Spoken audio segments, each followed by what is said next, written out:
Gwabna, my dear grandson, the most important lesson I can pass on to you is that everything passes. Happily ever after is the greatest poison you could feed a developing mind. Nothing lasts forever. Embrace that.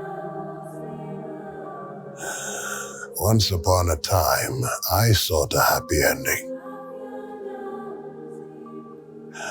I wanted my story to be exactly like the men I admired, the people society respected, the ones with stories worth telling. My ambition was to be special.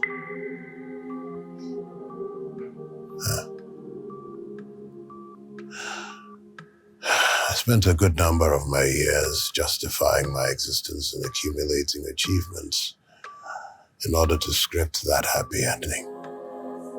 Oh, I worked hard.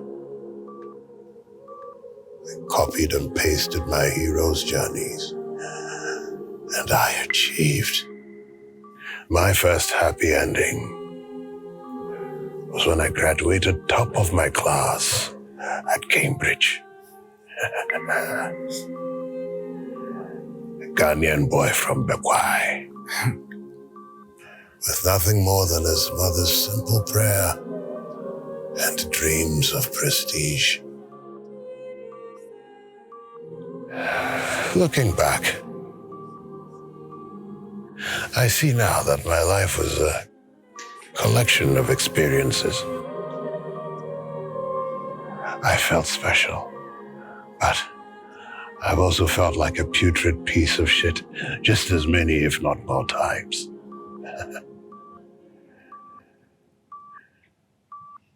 I've been a hero to some, a villain to others, and absolutely nothing to most.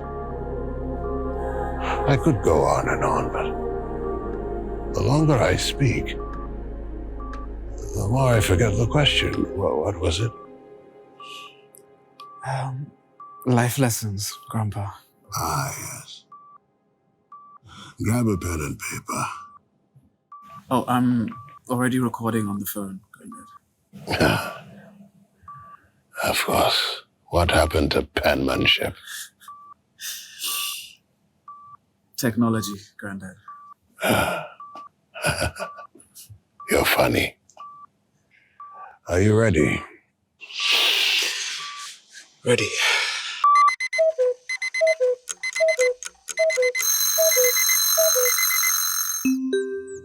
Finally, you're awake. You had 5 hours, 7 minutes, and 22 seconds of sleep. Good morning, Junior. Today is Monday, the 17th of June. Forecast indicate sunny skies and clear conditions, but expect clouds at 7 p.m. You have 18 notifications, 4 missed calls, and 35 minutes till your scheduled train ride to the Ghana National Theatre for Sitzprobe. Glover, Junior? play Papa's life lessons.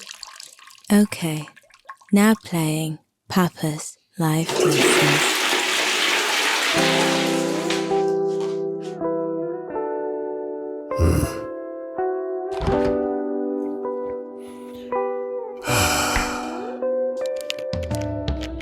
Gwabna, the second best piece of advice I could give you at 87 from what could soon become my deathbed is to stretch. I can't emphasize it enough. You are never too young, too old, too fat, or too fit to stretch.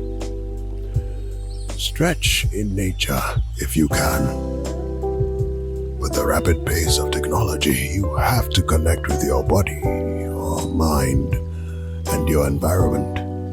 So, stretch every morning and stretch before bed. After stretching, meditate. Meditation is not about silencing the mind, but observing your thoughts without judgment. Thoughts come and go. Meditation teaches which ones are worth engaging.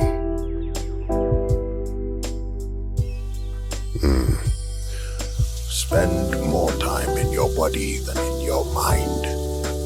Honor it by appreciating what it does for you, not so much what it looks like. Pamper yourself, moisturize, take care of your feet. The idea that self-care is for women alone is completely absurd. Be kind to your unique physical features. When you're older, you'll look back and wish you had. You'll always feel more handsome in hindsight.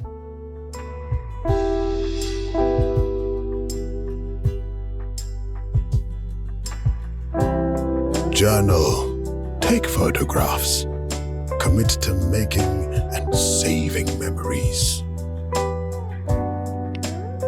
Even the bad ones. One day, you'll look back and be grateful for all the puzzle pieces that make up the big picture of your life. Fall in love with yourself.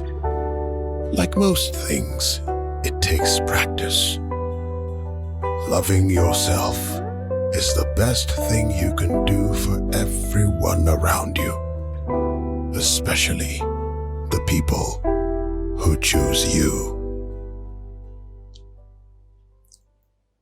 Love, to me, is about acceptance. Love does not control, it liberates.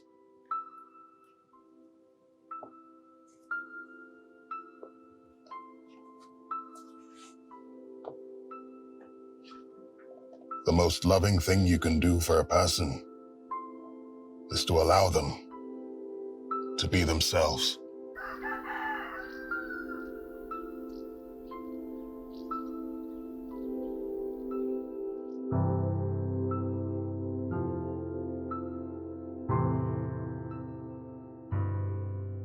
My greatest regret was loving my children only when they reflected my best parts.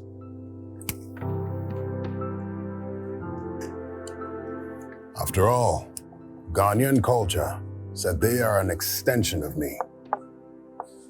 Tools for my honor.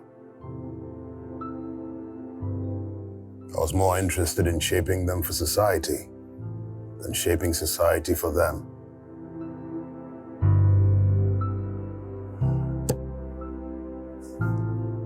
I thought I knew best. Now I know better.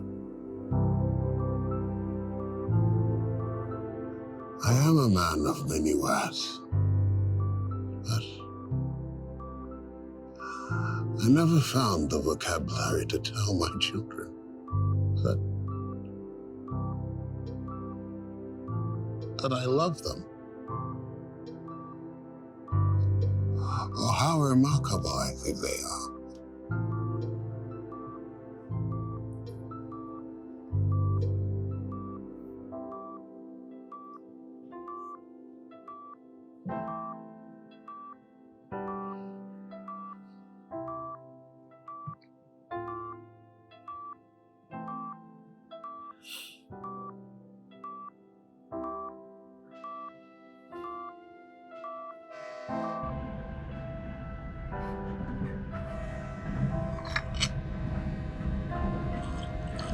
Don't get married to shut anyone up.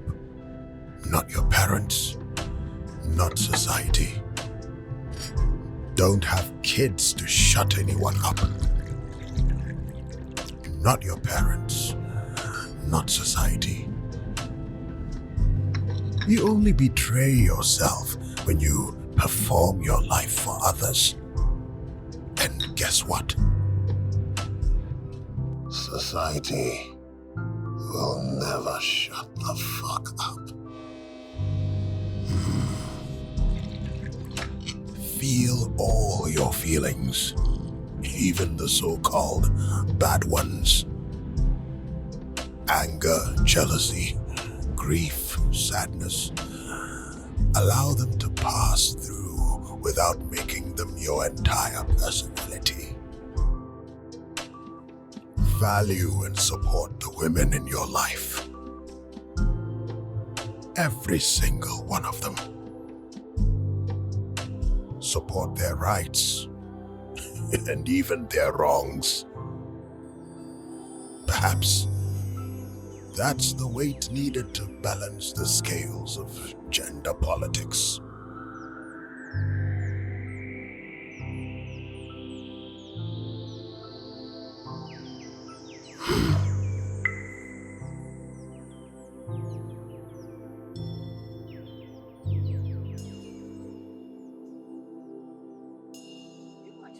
Connection is important, as is community.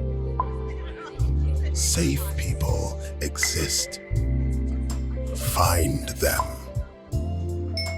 When you do, hold space for them without judgment. I find that quietly listening can be the warmest hug to a friend in distress. Son, never offer advice unless it is solicited. Enjoy every love affair. Don't be so preoccupied with forever. Some of the greatest romances have the shortest shelf lives. If someone does not treat you well, they're not going to treat you better if you work harder. Know when to walk away. Don't let your children fear you. This world is scary enough. Don't use shame to control them. Religion has that covered. Kindness and generosity should be motivated by love, not the threat of punishment. Shame leads to isolation. Perfectionism is another way to avoid shame. So, practice failure. Embrace it as part of the cycle. Question everything, especially authority. Don't be afraid to change your mind when you learn new information. Don't uplift empty traditions. Evolve. Junior, like I said before, everything is cyclical. Joy will have its time, and so too will suffering. Trends will return, technology will modify. Institutions will rise and fall.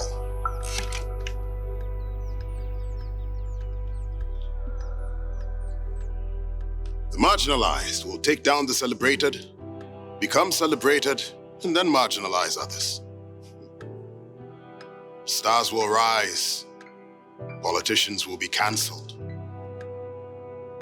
But the for sure thing is that each generation will look back on its heyday as some superior experience to the current. But Junior, there's one important lesson that I want to pass on to you. Everything passes. Happily ever after is the greatest poison you can feed a developing mind. Nothing lasts forever. Embrace that.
Oh, Papa, Papa, you bless me, you clothe me. The lessons you taught to I never go ever forget. Ah, Daddy, my hero, protector, and lecturer. The lessons you taught to I never go ever forget.